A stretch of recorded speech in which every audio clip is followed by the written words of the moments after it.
So mga tol, trending na naman po si former 6th Division World Champion at kasalukuyang promoter ng Golden Boy Promotion na si Oscar De La Hoya dahil sa inilabas na itong video na sumasayaw ito kasama ang partner niya. Nakatibak lang kasi itong si De La Hoya mga tol, kaya umaalog-alog tuloy ang saging nito. Umaning nga po ng batikos ang video ni De La Hoya mga tol, sinasabing promoter pa naman daw ito.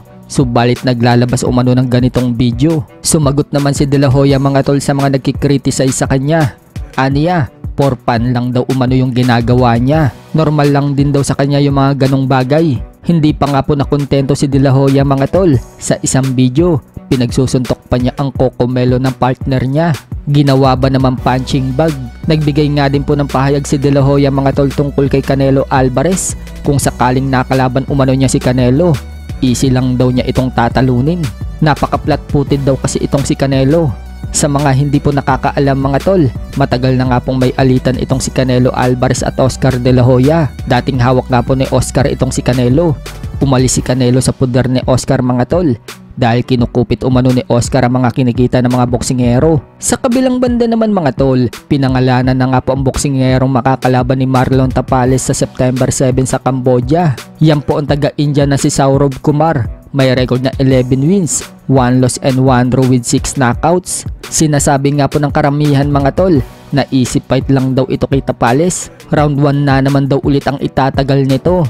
Kung matatandaan kasi mga tol, round 1 lang ang tinagal ng huling nakalaban ni Tapales na sinatapong Jiang Kaiu. Sa kabilang dako naman mga tol, IBF Light Flyweight World Champion si Binati Nonsinga ng South Africa.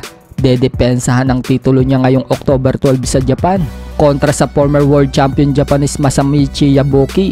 Samantala, mapapalaban din po sa Japan ang Pinoy na si Samuel Salva dito kay former minimum world champion Japanese Yudai Shigeoka. Ngayong August 24 na po ang laban na yan. Araw ng Sabado po yan. Suportahan po natin ang laban ng Pinoy. Sa iba pang balita mga tol, former 3 Division world champion Janrel Casimero, sinabing siya na lang daw ang huling alas ng Pilipinas. Banat naman ni Cuadro Alas mga tol sa mga haters niya na sinasabing hihingalin lang daw siya sa laban. Kaya nga daw niya dinadamihan ang suntok para tumaas ang stamina. Dagdag pa ni Cuadro Alas mga tol, boxing daw ang laban niya at hindi daw siya runner. Bakit daw mas may alam pa daw sa kanya yung iba?